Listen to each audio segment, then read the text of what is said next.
दक्षिण भारत में कर्नाटका राज्य में तुंगभद्रा नदी के किनारे पर विजयनगर साम्राज्य का हम्पी शहर आज भी बसा हुआ है। विजयनगर साम्राज्य में महान शासक कृष्ण देवराया जैसे अनेक सात डायनेस्टी के द्वारा राज किया गया था। बाद में 1565 में डेक्कन के सल्तनत के द्वारा बैटल ऑफ तालीकोटा में विजयनगर साम्राज्य को 6 महीने तक लूटा गया और पूरी तरह से डिस्ट्रॉय किया गया था।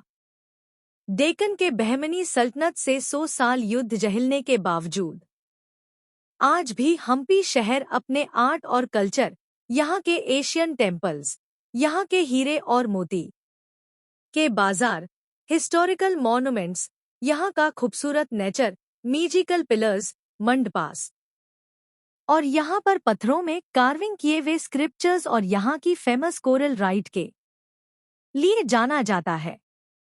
हम्पी जाने के लिए आप ऑटो के द्वारा या फिर बस के द्वारा आसानी से पहुंच सकते हैं और हम्पी में ट्रैवल करने के लिए आप यह वाली लूना बाइक, साइकिल या फिर विरूपाक्षा टेम्पल के सामने से आप ऑटो भी हायर कर सकते हैं। हम्पी में आते ही मैंने अपने होटल रूम में चेक इन कर लिया है और यहाँ पर विरूपाक्षा टेम्पल के पास में एक खूबसूरत सा गांव बना हुआ है। इसे गांव के अंदर आपको होम स्टे और गेस्ट हाउस तरह के नॉर्मल से रूम मिल जाएंगे। भगवान विरूपाक्षा शिव जी का ही एक रूप है और इस मंदिर के अंदर जो शिवलिंग है वह शिवलिंग स्वयं शिव जी ने रावण को दिया था। इस मंदिर का निर्माण राजा विक्रम आदित्य द्वितीय की रानी लोकमा देवी जी के द्वारा राजा विक्रम आदित्य के कांचीपुरम के पल्लव राजा के ऊपर विजय प्राप्त करने के बाद इस मंदिर का निर्माण किया गया था। बाद में विजयनगर साम्राज्य के राजा कृष्ण देवराया जी ने अपने अभिषेक के समय पर और यहाँ से जब सूरज की किरण अंदर आती है तो बाहर जो गोपुरम है उसकी परछाई आपको यहाँ पर नजाने के लिए तो विजयनगर साम्राज्य के राजा कृष्ण देवराया जी ने अपने अभिषेक के समय पर 1509 ईस्वी में इस मंदिर का इस 9 मंजिली गोपुरम का निर्माण करवाया था। इस मंदिर के तहखाने में आपको यह छोटा सा होल दिखाई बढ़ेगा और यहाँ से जब सूरज की किरण अंदर आती है तो बाहर जो गोपुरम है उसकी परछाई आपको यहाँ पर नजर आती है। लेकिन गोपुरम तो सीधा है, उसकी परछाई यहाँ पर आपको उल्टी दिशा में नजर आती है। यही अकी खासियत है और इस मंदिर में आपको ये वाली हाथी यानी कि लक्ष्मी नजर आएगी जो कि सभी को आशीर्वाद देती है। विरूपाक्षा मंदिर के पास मही हेमकुटा पर्वत के ऊपर ये कडले कालू गणेश जी की प्रतिमा बनी हुई है। ठीक इसी जगह पर एक बड़ा सा पत्थर हुआ करता था। उसी बड़े पत्थर को फोड़कर और कार्विंग करते हुए ये 18 फीट गणेश जी की प्रतिमा बनाई गई है और इसी पर्वत के दक्षिण पूर्व ढलान पर ससीवे कालू गणेश जी की भी प्रतिमा आपको दिखाई पड़ती है। और इसी जगह पर 15वीं शताब्दी में राज परिवार की लोग इसी गणेश जी की पूजा किया करते थे। बाद में 1565 में बहमनी सल्तनत के द्वारा इस मूर्ति को पूरी तरह से खंडित किया गया। अभी हम राजा कृष्ण देवराय जी के द्वारा भगवान श्री कृष्ण जी के परम भक्त थे, इसलिए उनका राज अभिषेक गोकुल अष्टमी के दिन हुआ था। राजा कृष्ण देवराया जब उड़ीसा के राज पर विजय प्राप्त करने के बाद राजा ने उसी जगह से बाल रूप श्री कृष्ण जी के मूर्ति लेकर आई और उस मूर्ति को इसी मंदिर में स्थापन ने किया और फिलहाल वह बाल कृष्ण जी के मूर्ति चेन्नई के गवर्नमेंट म्यूजियम में सुरक्षित रखी हुई है।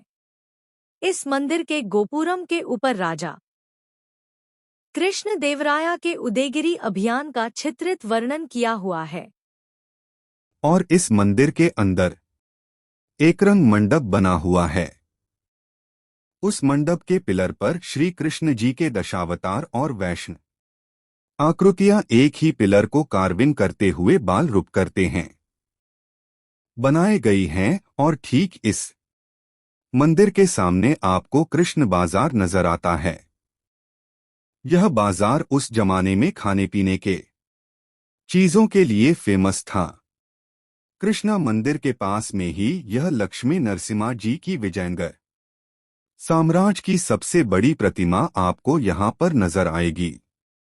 लक्ष्मी नरसिम्हा जी भगवान विष्णु के 10 अवतारों में से चौथा अवतार है, जो कि भक्त प्रहलाद के रक्षण करने के लिए और हिरण्यकशी को मारने के लिए प्रकट हुआ था।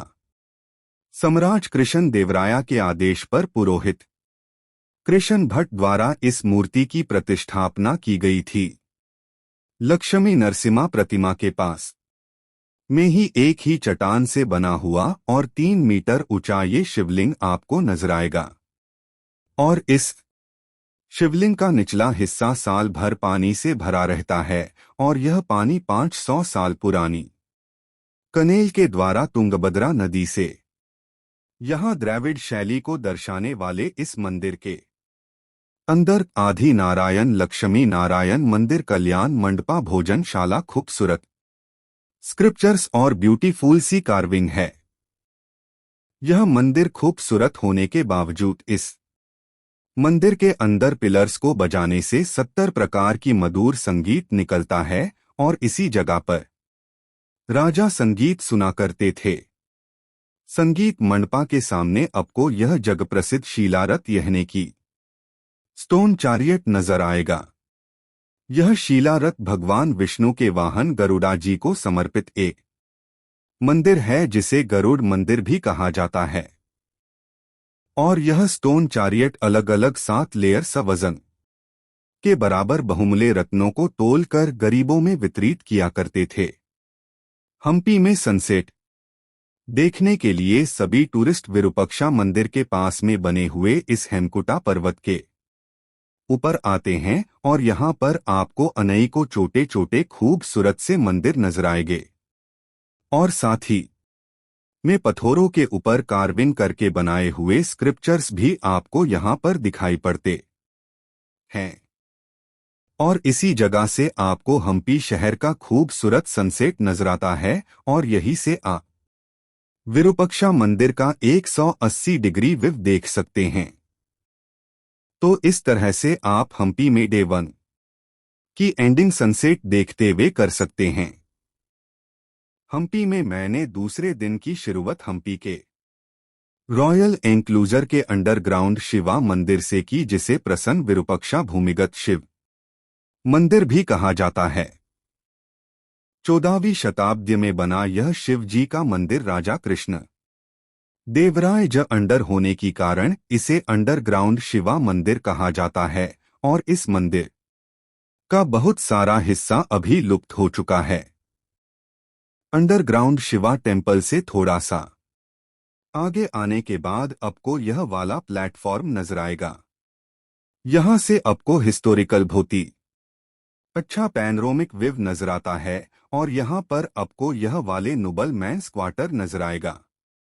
यह हिस पैलेस का यह निचला फाउंडेशन मात्र नजर आता है। किसी जमाने में इस जगह पर रानी का आलीशान पैलेस, जो कि सोना चांदी और हीरे जवाहरातों से बना था, बादम बैटल ऑफ तालीकोटा में बहमनी सल्तनत के द्वारा इसे पूरी तरह से डिस्ट्रॉय किया गया और रानी के रक्षा के लिए हमेशा तैनात रहा करते थे। यहाँ पर आपको ये वाला रानी का 2 मंजिला लोटस महल नजर आएगा, जो कि रानी का समर पैलेस हुआ करता था, जो कि इंडो इस्लामिक शैली से ये बना हुआ है और इसके डिजाइन कमल के फूल से इंस्पायर्ड है और 16वीं शताब्दी में ये एसी का काम किया करता था।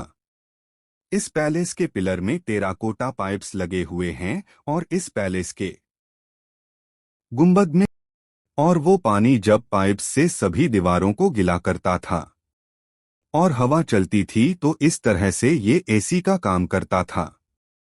यहाँ पर आपको एलिफेंट स्टेबल यानी कि ये हाथीशाला नजर आएगी।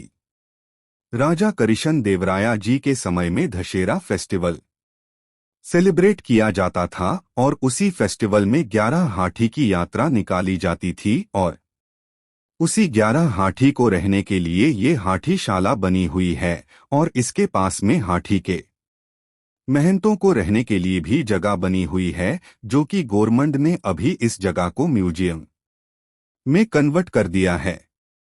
राज प्रांगण के केंद्र में ये हजारा रामा मंदिर बना हुआ है। रानी अनल्ला देवी द्वारा दिए गए अनुदान का पहला संदर्भ 1416 में पाया गया है, तो इस हिसाब से इस मंदिर का निर्माण कार्य 14वीं या 15वीं शताब्दी का हो सकता है और यह मंदिर राम रूप में भगवान विष्णु जी को समर्पित है। इस मंदिर के दीवारों पर रामायण भागवत राजा ने किया हुआ दान, वैष्णव संत सीता स्वयंवर में राम जी ने तोड़ा हुआ धनुष्य सीता हरण, इस तरह की कई धार्मिक प्रसंगों को बताया गया है और यह देखकर आपका मंच जरूर प्रसन्न न होगा। राजा के सीक्रेट चैम्बर के पास में है, जो कि जमीन के अंदर बना हुआ एक भूमिगत कक्ष है। इसी जगह पर राजा अपने मंत्री और गुप्तचरों से सीक्रेट मीटिंग्स किया करते थे और इस चैम्बर के अंदर जाने के लिए आपको इस गुप्तचरों से होते वे आप इस चैम्बर के मुख्य कक्ष तक पहुंच सकते हैं। राजा कृष्ण देवराया ने उड़ीसा के राज पर विजय प्राप्त करने के बाद विजय स्मरणार्थ इस बड़े से सिंहासन का निर्माण करवाया। राज परिसर में आपको इस चौकोनाकार की और काले पत्थरों से बनी हुई पानी की पुष्करनी नजर आएगी और इस पुष्करनी का पानी धार्मिक अनुष्ठानों के लिए प्रयोग किया जाता था और इस छोटे से पत्थरों के कैनल के द्वारा इस पुष्करनी में बारिश का पानी स्टोर किया जाता था। राज परिसर के आखिरी हिस्से में आपको ईरानी का बाथ हाउस यानी कि रानी का स्नान